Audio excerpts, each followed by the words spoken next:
তো এখন আপনারা যে গাছটি দেখতে পাচ্ছেন এটা কিন্তু প্রুনিং করা হয়নি। আমরা এখন এটা প্রুনিং করব। তো আপনারা লক্ষ্য করুন আমি কিভাবে প্রুনিং করি। এই যে একটা কাঁচি নিয়েছি, এটা দিয়ে কিন্তু আস্তে করে গাছের পাতার বোটার অংশটা কেটে দিচ্ছি।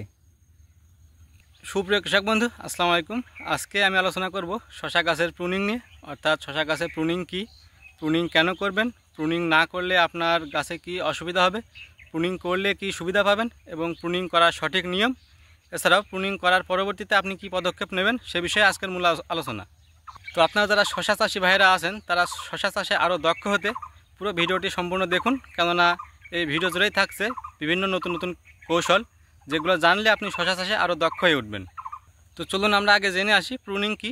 প্রুনিং হচ্ছে আপনার শশা গাছের গোড়ায় যে বয়স্ক পাতা বা অবাঞ্ছিত ডালপালা থাকবে সেগুলো ছেটে দেওয়া, কেননা এই ডালপালাগুলো থাকলে আপনার গাছের গ্রোথ কমিয়ে যেতে পারে এবং ফলনও কমে যেতে পারে, যে কারণে এই ডালপালাগুলো ছেটে দেওয়া হয়। আর এই ডালপালা এবং বয়স্ক পাতা ছেটে দেওয়াই হচ্ছে প্রুনিং। আর প্রুনিং না করলে কি সমস্যা হবে, প্রুনিং না করলে আপনার গাছের গোড়ার অংশটা অনেক ঝোপালো থাকবে, যার ফলে কিন্তু সেখানে পোকামাকড়ে বাসা বাঁধবে। আপনি যখন স্প্রে করবেন তখন আপনার স্প্রে ওষুধটা সঠিকভাবে গাছের গোড়ায় পড়বে না, সেক্ষেত্রে কিন্তু ঠিকমতো পোকামাকড় মরবে না এবং পোকামাকড়ের আক্রমণ বেশি থাকবে। এবং গাছের গোড়ায় অতিরিক্ত পাতা এবং ডালপালা থাকার কারণে কিন্তু গাছ সঠিকভাবে নিউট্রিশন গ্রহণ করতে পারবে না, যার ফলে গাছের মূল কাণ্ড বা মূল অংশটা গ্রোথ অনেক কমে যাবে। সেই সাথে ফলের সাইজ কিন্তু তারতম্য হবে, ফলের সাইজ ঠিকমতো হবে না, ফলের সাইজে ছোটো হয়ে যেতে পারে, ফলের সাইজ বাঁকা হয়ে যেতে পারে, যে কারণে কিন্তু প্রুনিং অত্যন্ত গুরুত্বপূর্ণ। এছাড়াও গাছের গোড়ায় অবাঞ্ছিত শাখা এবং বয়স্ক পাতা থাকার কারণে আপনি যখন স্প্রে করবেন তখন আপনার স্প্রের ওষুধটা কিন্তু বেশি পরিমাণ লাগবে। তো চলুন এবার আমরা দেখে আসি কিভাবে প্রুনিং করতে হয় বা প্রুনিং করার সঠিক নিয়ম। তো এখন আপনারা যে গাছটি দেখতে পাচ্ছেন এটা কিন্তু প্রুনিং করা হয়নি। আমরা এখন এটা প্রুনিং করব। তো আপনারা লক্ষ্য করুন আমি কিভাবে প্রুনিং করি। এই যে একটা কাঁচি নিয়েছি, এটা দিয়ে কিন্তু আস্তে করে গাছের পাতার বোটার অংশটা কেটে দিচ্ছি। তো এভাবে কিন্তু আপনার গাছের গোড়ার অবাঞ্ছিত শাখা এবং গোড়ার যে বয়স্ক পাতা যেগুলোতে রোগ বা হওয়ার সম্ভাবনা রয়েছে সে পাতাগুলো কেটে দেবেন। এবং এই প্রুনিং করার সময় আপনারা যে জিনিসটি লক্ষ্য রাখবেন সেটি হচ্ছে এই কাটার নিয়মটা।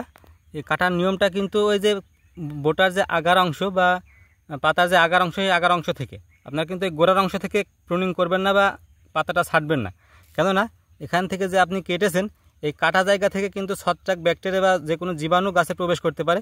যদি আপনি এখান থেকে কাটতেন সেক্ষেত্রে কিন্তু ওখানে ছত্রাকের আক্রমণ হওয়ার পরে খুব দ্রুত কিন্তু সেটা গাছের কাণ্ডে বা মূল কাণ্ডে পৌঁছে যেত, যার কারণে কিন্তু গাছে অ্যাটাক করতো।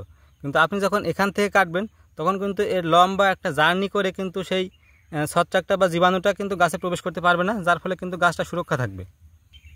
এ কারণে আপনারা সবসময় মাথায় রাখবেন প্রুনিং করার সময় এই ডাঁটাটা রেখে কাটবেন, যাতে করে ছত্রাক বা ব্যাকটেরিয়া বা যে কোনো ধরনের জীবাণু এর মধ্যে প্রবেশ করে আপনার মূল কাণ্ডে পৌঁছাতে না পারে। এবং আরও একটা জিনিস মাথায় রাখবেন, সেটা হচ্ছে এই কাটার জন্য আপনারা হাত দিয়ে ছিঁড়বেন না অথবা কোনো কাঁচি দিয়ে কাটবেন না। আপনার কাটার জন্য এমন একটা কাঁচি, এমন একটা ধারালো কাঁচি আপনারা ব্যবহার করবেন, কেননা এই ধারালো কাঁচি দিয়ে কাটলে জিনিসটা সুন্দরভাবে কেটে যাবে, কোনো এখানে কিন্তু থেতলাচ্ছে না, যার ফলে কিন্তু এখানে ছত্রাকের আক্রমণ হওয়ার সম্ভাবনা কম।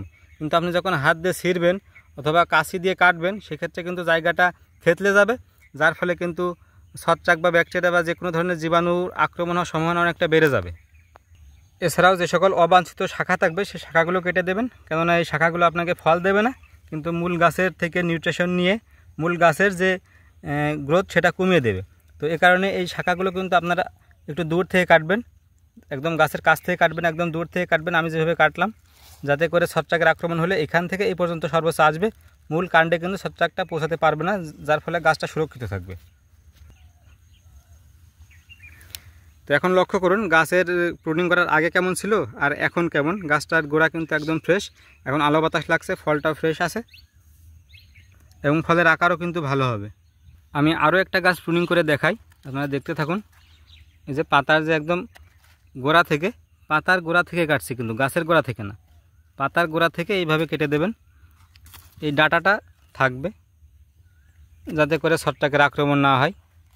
এইভাবে আপনারা সুন্দরভাবে প্রুনিং করে দেবেন, এক্ষেত্রে কিন্তু গাছের গোড়াটা ঝোপালো থাকবে না, পোকামাকড় বাসা বাঁধতে পারবে না, ফলগুলো সুন্দর হবে এবং ফ্রেশ থাকবে।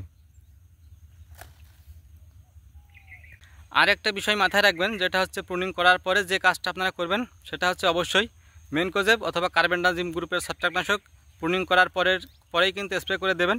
অর্থাৎ যেদিন প্রুনিং করবেন সেই দিনই কিন্তু স্প্রে করে দেবেন। সেক্ষেত্রে আপনার যে কাটা অংশ, সেই কাটা অংশটা কিন্তু ব্লক করে দেবে, যার ফলে কিন্তু ছত্রাক, ব্যাকটেরিয়া বা যে কোনো ধরনের জীবাণু ওই কাটা অংশ দিয়ে প্রবেশ করতে পারবে না। এর ফলে কিন্তু আপনার গাছটা সুরক্ষিত থাকবে।